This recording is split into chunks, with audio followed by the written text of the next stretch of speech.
Bismillahirrahmanirrahim. Assalamualaikum warahmatullahi wabarakatuh. Ya, ketemu lagi teman-teman pada kesempatan kali ini kita di pertemuan kesekian ya untuk pembahasan pre-press untuk program studi teknik grafika penerbitan juga. Di sini kita akan membahas tentang text preparation. Nah, kaitannya untuk pre-press kemarin sudah kita bahas di pertemuan sebelumnya tentang komponen apa aja sih dari origination. Nah, origination itu ada 3 komponen, ada text, kemudian ada image atau picture, kemudian juga ada ilustrasi gambar. Oke, kemudian kita akan bahas yang pertama nih, text preparation. Apa aja itu yang perlu teman-teman perhatikan, ada semua di dalam video ini. Oke, tentunya teman-teman sudah tahu ya apa itu teks. Nah, menurut informasi dari KBBI, teks itu adalah naskah yang berupa kata-kata asli dari pengarang, kutipan dari kitab suci atau pangkal ajaran yang merupakan bahan tertulis untuk dasar pemberian pelajaran dan pidato. Kemudian dan lain-lainnya. Jadi teks itu sebenarnya lebih ke arah tulisan sebenarnya teman-teman, naskah asli yang seperti di gambar ini. Nah, naskah ini merupakan elemen desain yang paling penting, yang cukup penting ya dari 3 komponen origination yang kemarin sempat kita bahas. Bagaimana kita mengelolanya?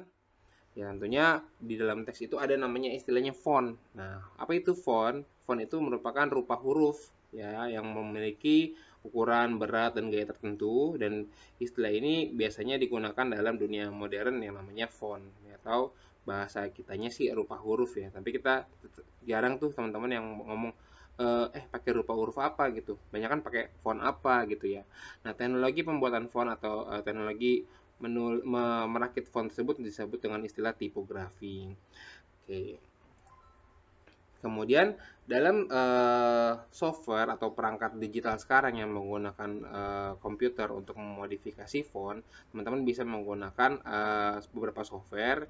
Mungkin yang paling umum teman-teman gunakan adalah Microsoft Office, Word, Excel, PowerPoint. Di situ pasti ada fontnya, ada pengolahan teks. Nah, bagaimana mengelola teks tersebut? Font itu ada namanya teman-teman. Namanya font.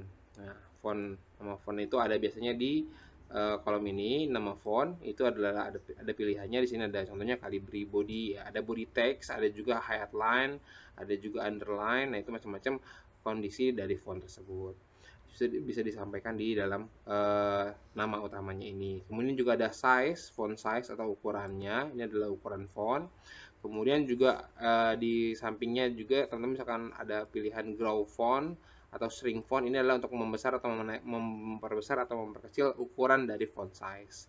Clear formatting untuk mengembalikan ke dalam format asal yang biasanya suka ada di ini software Microsoft Office. Kemudian juga ada font color untuk mengubah warna font. Kemudian juga ada highlight color untuk mengubah background dari text font. Change case ini untuk mengubah besar kecilnya huruf ya. Biasanya casingnya itu macam-macam.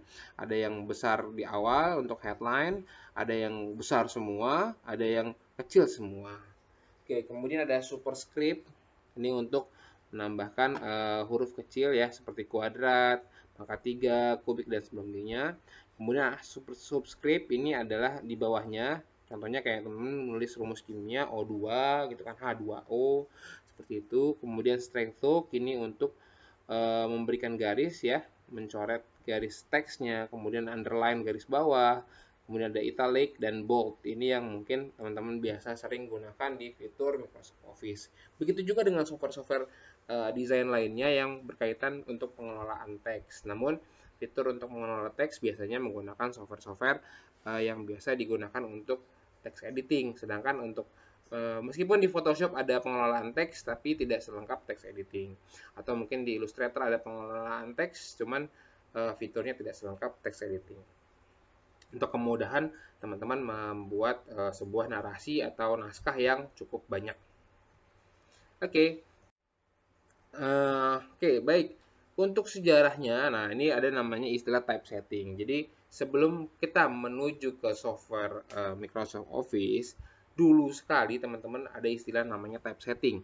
Typesetting itu adalah keahlian orang untuk mengatur naskah. Nah, untuk pengaturan naskah itu teknologi zaman dulu ada namanya susun huruf. Nah, di mana teman-teman sudah memiliki semacam kotak nih, kotak huruf. Kotak huruf itu ada berbagai macam huruf ya, di mana hurufnya mirror, terbalik semua karena untuk acuan cetak letterpress. Letterpress itu cetak tinggi sebenarnya. Nah, cetak tinggi ini hurufnya disusun satu huruf demi huruf dan disusun terbalik mirroring. Oke, setelah teknologi berkembang, mulai ada namanya mesin linotype. Nah, ini sebenarnya mesin tik pertama ya, kalau teman-teman kenal mesin tik. Linotype ini mesin tiknya cukup besar karena di sini ada tuts-tutsnya. Meskipun tutsnya belum QWERTY. Nah, kalau teman-teman lihat di sini ada tuts di bawahnya ini. Oke, tuts ini fungsinya untuk menginput naskah, jadi lebih mudah dibandingkan susun huruf yang kita sudah susun dulu lebih awal sebagai acuan cetak. Namun linotype ini teman-teman sudah bisa mengetik satu demi satu meskipun keyboardnya belum ada istilah QWERTY pada zaman dahulu. Kemudian mesin tik pertama, typewriter ini merek Continental yang mungkin cukup terkenal juga pada saat itu. Ini adalah mesin tik analog ya,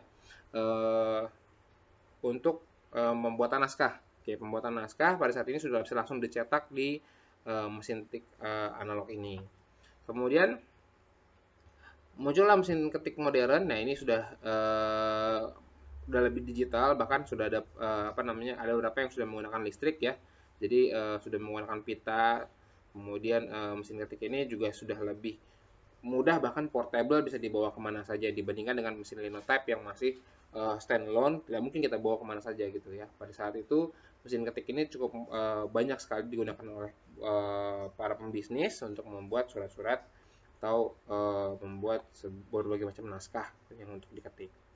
Kemudian zaman digital, di era digital teman-teman sudah kenal ada yang namanya hardware, komputer, dan ada juga software. Nah, software yang digunakan banyak sekali teman-teman ya, bahkan di smartphone teman-teman juga sudah bisa menggunakan beberapa software untuk pengelolaan naskah.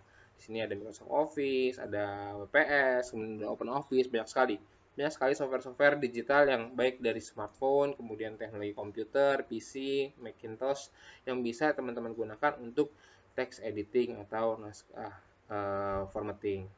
Oke, kemudian berikutnya untuk pengelolaan naskah pun sudah semakin canggihnya, teman-teman bisa menemukan teknologi yang lebih modern, yaitu teknologi OCR atau Optical Character Recognizing. Oke, di mana tidak perlu diketik lagi. Kalau zaman dulu masih ngetik pakai mesin tik, sekarang teman-teman cukup memfoto aja teksnya, foto teksnya atau men-scan teks yang teman-teman ingin buat. Nah, kemudian teks tersebut akan terconvert, bisa kita convert menjadi image yang tadi kita foto menjadi teks. Jadi foto yang kita temukan di jalan bisa kita foto, langsung kita convert menjadi teks. Bahkan kalau teman-teman sekarang teknologinya sudah lebih canggih, nggak perlu lagi ngetik, teman-teman cukup berbicara asal bicaranya jelas, langsung bisa kita convert, teman-teman convert menggunakan software conversion ya, OCR juga, Optical Character Recognizing. Oke, baik. Kemudian bagaimana untuk kaitannya terhadap pracetak atau prepress? Oke, kaitannya terhadap persiapan cetak ada beberapa checkpoint yang teman-teman perlu perhatikan. Oke, poin yang pertama, overprint. Oke, berdasarkan Wikipedia, sini menjelaskan bahwasanya overprint itu adalah traditional layer ya, baik teks atau grafik yang saling bertumpukan, biasanya digunakan untuk stempel atau banknote atau di sini perangko ya. Di sini ada contoh perangko. Tujuannya sebenarnya untuk administratif. Namun pada teknologi digital printing atau teknologi sekarang yang sudah berkembang, baik di prepress. Nah, overprint ini adalah salah satu fitur yang cukup luar biasa untuk mencegah supaya tidak terjadinya misregister. Oke, di sini teman-teman coba lihat ada contoh perangko di sini, di mana di sini ada teks yang warnanya hitam, teks huruf China. Ini memang awalnya overprint itu ya tujuannya untuk stempel perangko. Jadi perangko ini harganya berapa stem atau dicetak langsung di atas perangko tersebut gitu kan ya. Namun untuk kebutuhan postal ya. Nah, namun teknologi sekarang bahkan sudah banyak berkembang, sudah cukup lama untuk mengembangkan overprint ini dalam acuan cetak dalam prepress agar tidak terjadinya misregister. Jadi biasanya yang kita kembangkan untuk overprint lebih ke arah text overprint. Seperti apa text overprint, teman-teman bisa coba untuk lihat video yang nanti juga saya sampaikan, atau kita akan bahas di pertemuan berikutnya. Kita akan bahas pembahasan overprint lebih jelas di pertemuan berikutnya. Tujuannya untuk mencegah misregister. Jadi warna yang hitam ini menumpuk di atas warna dasarnya, yang warna merah ini. Kalau pembuatan teks atau huruf teks warna hitam ini tidak menumpuk, tentunya di sini akan ada lawannya overprint, yaitu knockout. Nah, knockout ini akan memudahkan kesalahan cetak seperti misregistrasi. Ketepatan warna cetak itu akan lebih sangat terlihat dibandingkan tidak adanya overprint, khususnya untuk teks. Oke, kemudian checkpoint berikutnya yaitu pure black text. Nah, biasanya nih orang-orang desain atau mungkin kita juga yang orang awam desain suka mencampur adukan warna ya. Jadi warna tadi, apalagi warna-warna OCR yang tadi based on RGB, kemudian di-convert menjadi CMYK, otomatis warna RGB tersebut akan membawa komponen warna lainnya. Contohnya di dalam teks tersebut ada warna cyan, magenta, yellow, black yang mungkin tidak 100%. Dan keempat warna tersebut ketika nanti kita cetak di mesin cetak, otomatis warnanya empat-empatnya akan muncul di plat cetak. Jadi di plat cyan, misalkan teman-teman buat teks nih, contohnya seperti ini. Coba teman-teman perhatikan teks yang ini. Nah, teks ini adalah teks yang tercetak menggunakan warna campuran. Ya, kalau teman-teman perhatikan, coba dilihat teksnya Lorem Ipsum, itu teksnya hitam, kemudian ada warna bayangan warna birunya ya di sekitarnya. Itu adalah ya, misregistrasi atau ketidaktepatan warna. Ini efek yang dihasilkan ketika teman-teman mencetak dengan teks yang teksnya terdiri dari 4 warna atau 2 warna atau 3 warna. Jadi teks tersebut tidak pure black. Nah, otomatis supaya cetakannya lebih bagus, presisi, dan pembacaannya juga enak, kalau bisa teman-teman dan harusnya teman-teman untuk merubah teks ini menjadi, kalau memang tujuannya adalah warna hitam teksnya, jangan menggunakan warna cyan, magenta, yellow pada teks tersebut. Jadi cukup hanya warna hitamnya saja. Nah, ini efeknya ketika teman-teman mencetak, otomatis kan kalau kita mencetak menggunakan 4 warna ya, cyan, magenta, yellow, black. Nah, keempat warna ini terjadi misregistrasi atau ketidaktepatan warna cetak, otomatis efeknya yang ditimbulkan adalah seperti ini. Oke, efek sebelah kiri ini. Kemudian yang kita inginkan adalah kan kita tidak mau misregister. Jadi kalau kita menggunakan hanya warna black saja, pure black pada teks, maka warna cetakannya akan lebih seperti ini. Ya, akan lebih jelas seperti contoh yang berikut. Ini udah yang bagus. Kalau tadi yang kurang bagus. Oke, otomatis kita siapkan benar-benar warna plain black ya atau pure black. Nah, sedangkan kalau teman-teman gunakan warna campuran di warna black tersebut memang kelihatan lebih pekat. Namun ketika dicetak untuk teks itu akan menjadi masalah. Kecuali kalau untuk ilustrasi atau gambar atau teman-teman mau dapetin solid dari sebuah desain itu oke lah pakai warna rich black ya. Misalkan cyan 75, magenta 68, yellow 67, black 90 itu silahkan aja. Paling lebih ke arah konsekuensi dari borosnya tinta yang teman-teman gunakan. Namun ketika teman-teman menggunakan teks itu harus menggunakan plain black. Oke, jangan menggunakan pure black. Jangan menggunakan rich black, maaf. Jadi plain black atau pure black itu lebih disarankan untuk penggunaan atau pengelolaan teks. Kalau teksnya black ya. Kecuali kalau teksnya putih ya nggak perlu lagi pakai black. Atau teksnya warna ungu gitu kan ya. Ya gunakanlah warna ungu gitu ya. Otomatis konsekuensinya bagaimana teman-teman harus mendapatkan registrasi cetak. Itu bukan teman-teman operator ya. Operator cetak harus mendapatkan registrasi cetak yang diharapkan. Oke. Selanjutnya missing font. Ini juga sering kejadian. Mungkin bukan saat teman-teman menggunakan software desain aja ya, ketika teman-teman menggunakan software Office, Microsoft Office, atau mungkin PowerPoint, ketika fontnya tidak ditemukan, ada masalah font problem, otomatis teman-teman akan mengalami istilah atau kejadian missing font. Nah, kemudian bagaimana cara mengantisipasi missing font? Teman-teman cukup ada beberapa solusi ya. Solusi pertama yaitu teman-teman membuat create outlines atau convert to curve. Ini untuk di Adobe Illustrator, convert to curve adalah untuk istilah di CorelDRAW. Oke, teman-teman bisa gunakan ini. Nah, kemudian mengkonvert ini menjadi kurva atau menjadikan outline ini cukup solusi juga untuk mengantisipasi supaya teman-teman tidak mengalami missing font. Oke, namun ada konsekuensinya teman-teman. Ketika sudah menjadi outline atau convert to curve, font tersebut tidak bisa lagi diedit karena sudah menjadi kurva, sudah menjadi ilustrasi, ya, sudah menjadi pad. Nah, pad tersebut sudah tidak bisa lagi kita edit seperti kita mengedit teks pada kondisi dia menjadi font. Oke, itu ada konsekuensinya. Dan biasanya kalau teksnya terlalu banyak kita convert to curve atau kita jadikan outline, tentunya file itu akan menjadi lebih besar karena terlalu banyak note-note-nya yang dibuat oleh pad tersebut. Oke. Kemudian solusi kedua adalah convert to JPEG file or PDF as image. Ini juga sama teman-teman, konsekuensinya juga ada. Nah, tapi file ini biasanya lebih ringan dibandingkan teman-teman menjadikan dia create outlines atau convert to curve.